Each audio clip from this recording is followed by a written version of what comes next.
Snarist again, and I'm back to my Ninja Gaiden 4 Master Ninja difficulty walkthrough. This is part 5, Raging Valley, and immediately we start off with the drill weapon, and I switch off it immediately because it's kind of a piece of shit. I mean, when you use your Bloodbind attacks against bosses, it does some really incredible damage, but I just don't like it. I don't like using it. It feels weak, it feels pathetic. It's more of like a piercing weapon, like you just stab with it, but it's got no flash to it, no technique. I don't like it a lot. So it's a bit of a gauntlet fight here in the beginning. It's not so bad. Just got to avoid those Latin's attacks, take them out little by little. The bigger enemies here are the main problem. And if you remember me saying before, I'm not a big fan of the level design in this game. I think the environments look great. I really do. And I'm actually even okay with how the levels are designed, particularly in this sort of valley area here. But what I don't like is that outside of the boss fight we have in Chapter 7, we've got 3 entire chapters in this place, and it's basically all the same environments and the same ways of maneuvering through it. And it comes down to the navigation as well. Like, Ninja Gaiden's pretty limited on how you navigate. I think this one does a pretty good job in terms of its response to the wall running and all that, and climbing up different ledges and such. But you've got this glider that Yakumo has, but you've got no control over it. You just got to hit the right button at the right time. And I know you don't get the surfboard until you go down into the sewer areas in the later parts of the game, but that surfboard's just ridiculous. That's why it's always funny when you get to Ryu and you use his movements and he just runs across the water like he's fucking Jesus in a hurry. And he doesn't even use a glider, he just flies through the air. And it looks silly and goofy, but kind of in the best way. Alright, so what I'm doing here is I'm being very defensive, mostly because there's a darkness terminal off to the left you can see there. And I'm just weakening this, I don't know what you would call it. I think it's a demon enemy, but it's like a kettle with like a lion's head, and it fires fireballs at you. And if you get too close after a while, it starts dropping bombs around it.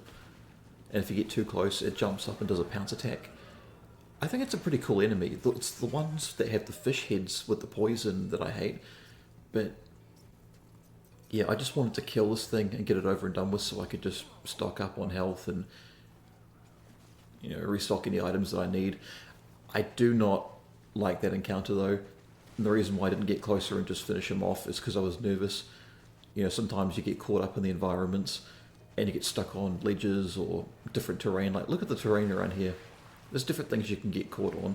And so I'm just going to ignore them and run by. Oh yeah, see. So I do go back and look at that. How does that happen? Because the wall running's pretty finicky, I think.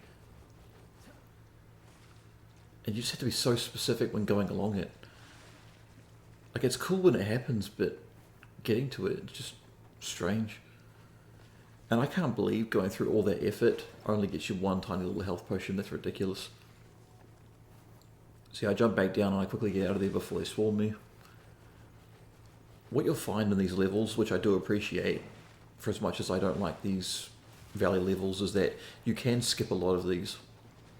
The vast majority of the fights you can skip. And I thought more about this, because it always makes me feel bad that when I play a game like this, where it's, you know, it's very skill based, and I get poor scores and ranks. By the way, look out, there'll be one coming from the right and from the left. What really irritates me is seeing myself get like a low score. Okay, again, got to interrupt myself.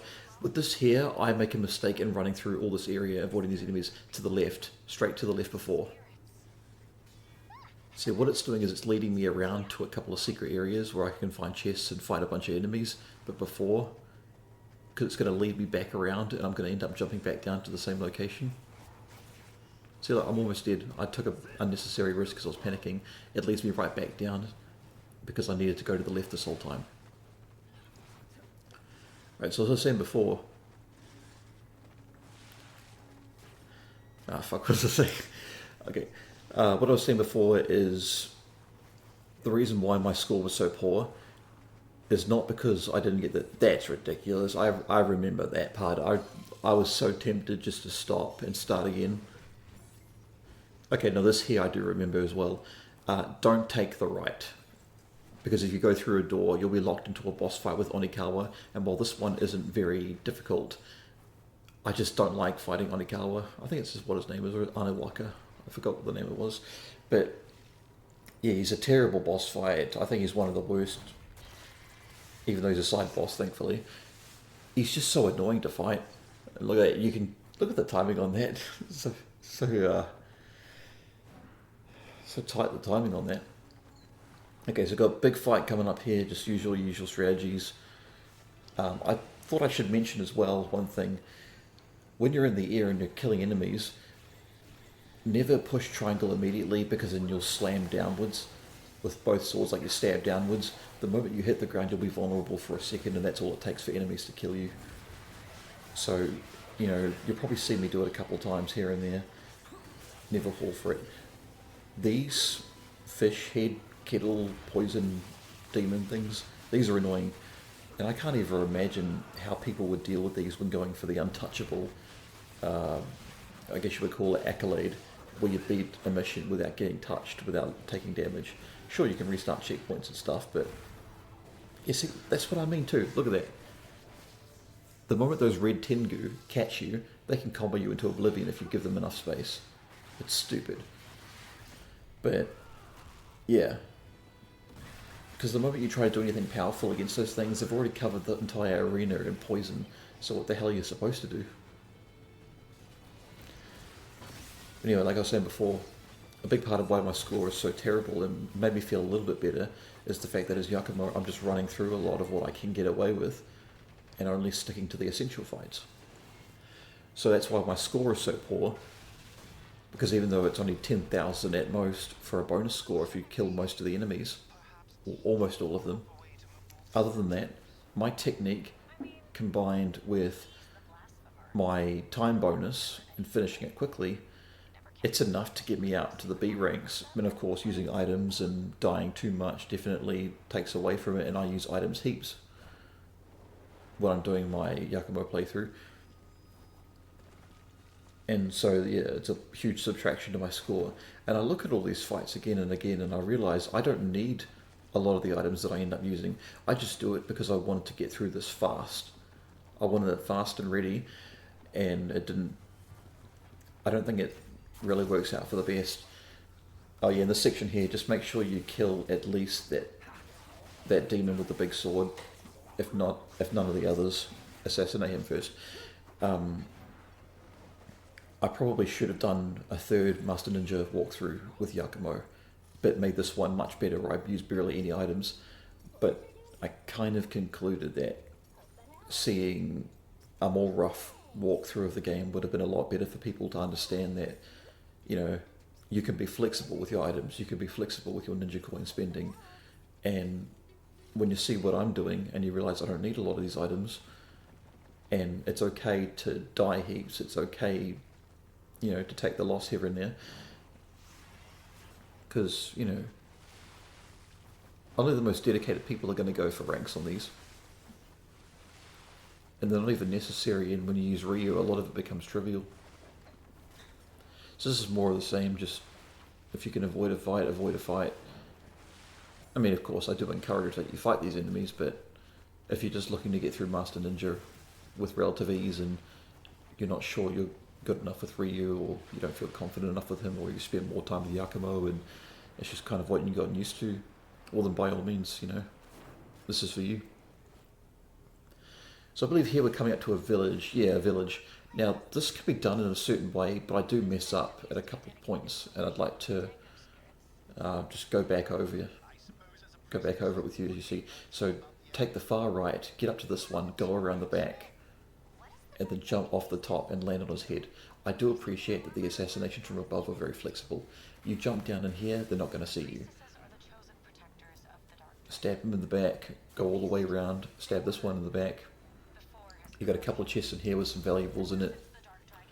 What do you got? Oh yeah, crimson bullet pellets, so you can get a bit more of your bloodbind gauge back, and a small potion. Okay, well that's not so great, but yeah. Anyway, what you want to do is you want to either move out to the front of the courtyard and then zip up to the roof, or you can go around just to be safe and zip up to this roof again. And you'll see this branch here. You'll want to swing on that to the other side, and I don't do this. You'll see it done in my Ryu walkthrough, but what you want to do is you want to zip over to that roof and take out the guy on the other side, because the more you take out, well, the easier of a time you'll have dealing with these enemies. And there's a bell off to the right that you can smack and ring, and you'll spawn in more enemies, which grants you an item after a while, but we're not going to worry about that. We're just going to run on by, squeeze past this kettle, hopefully before he drops bombs everywhere, and we can carry on.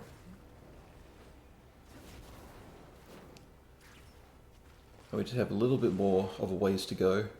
Darkness Terminal here gets stocked up. And when you're ready, set on off. Now these are some of my least favourite levels in the game, despite really liking the aesthetics. Like, I do love these environments, but I just hate these levels. Okay, just move all around the place, avoid this thing, and somehow I end up falling down because I was aiming too low. Again, something the game doesn't really tell you about. Now, if you're going to run away from him without fighting him like I did, be careful not to get hit. These enemies down here don't spot you immediately, even though these things will open fire on you, which is just confusing. You know, a case of enemies can snipe you from far away, but certain enemies within your reach just don't detect you for some reason. And a big part of why I don't like this level is because of the end of it. Because at the end of this mission, you will be fighting, I don't know how to pronounce his name, or if it's even a he, but it's the statue that floats around and shoots you with lasers, missiles, and just all this other crazy shit. And then in the second phase, it starts growing arms with swords and stuff, and that is the easiest of the phases to deal with, I think, because he's not as much of a cunt or a pussy. But yeah, I think I did a tier list not too long ago, where I went on to tier list maker and went through all the Ninja Gaiden 4 bosses, and I think I came out with Sanzeon, I want to say his name is. Sanzeon. I'll just say Sanzeon. Yeah, look at that bullshit. You got to time it just right. But I swear those fireballs have a bit of tracking on them. It's the strangest thing. But yeah, I don't like the final boss of this mission. It's not fun at all. Spam items if you want to, just get over and done with. It's a stupid fight. I hate it. Now, as you flew in there, if you're careful enough, you can actually zip to those poles, and it takes you to an area where you get like a chest or two, and you can skip these enemies down here. But of course, if you're going for rank and you want more technique points and you want to get that bonus for killing most of the enemies, well, you'll want to stick to the main path. And I hit R1, I swear I did, and that did not work at all.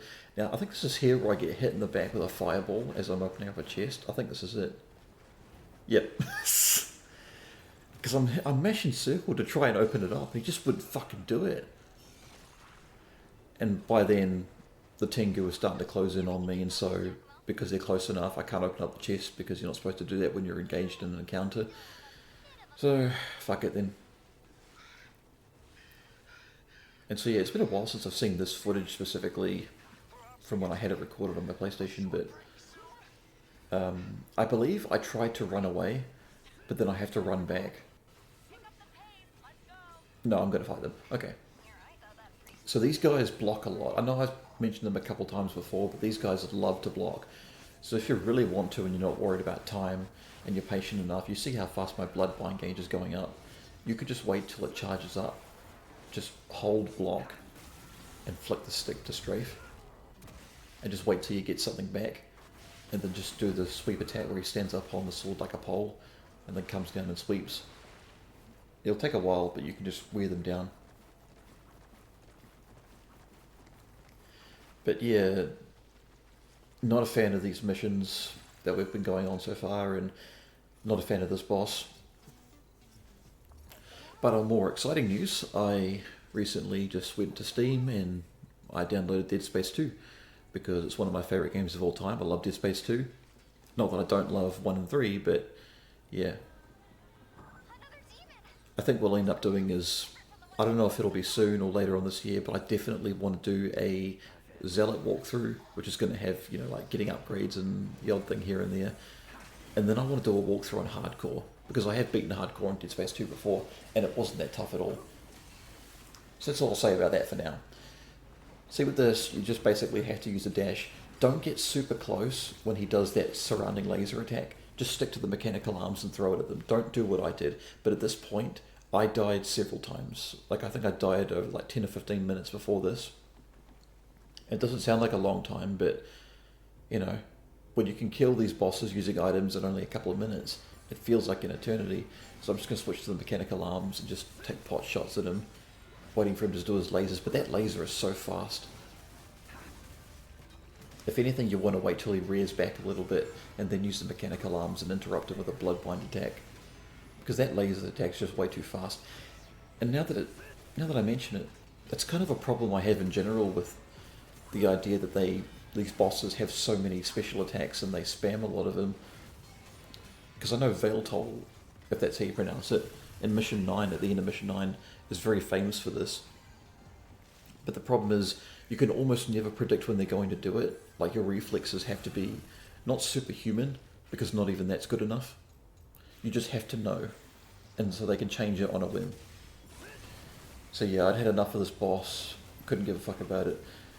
But at least 2 times during this phase, he will back up and get more passive. You can't do anything to him. And he does these 3 attacks. He sends his blades out to swing. You can just block him. Those stabbing attacks, just dash and get out of the way. This one can be pretty dangerous too. But when he starts floating down, after he's retracted the swords, he will be vulnerable with a special attack that he does. And that was a good dodge there. So by all accounts, this boss is not that hard to figure out. His moves are pretty easy to predict and read. My biggest problem is that the attacks where you need to capitalize on to make him vulnerable, they're just so lightning fast. And again, he's doing more of this bullshit. Very easy to avoid. Just hold the block and shift around. At least the camera in this fight's pretty good, I will say that. So yeah, I've got plenty of blood blind gauge and just use it. Just go ham with it. And that's the end of Sanzeon. Get the execution, and then you just have to run through a door after breaking it, and you'll be swept off into the next mission. Now, I don't think the next mission is much longer than this. I think it's actually a little bit shorter. But then luckily they have a boss fight in Chapter 7, and that's a very quick video. And yeah, then we go to another one of my least favourite parts of the game, which is 3 sewer levels. Which, admittedly, for a sewer, it looks pretty nice. But I just don't like how long and drawn out those next 2 missions are. And while the Cetus, I'm just going to call him Cetus, that sounds better. That boss fight is not too bad, actually. But you'll see what my problems are with him when we get there. So for now, that's it. Thanks for watching. I'll see you guys in the next part.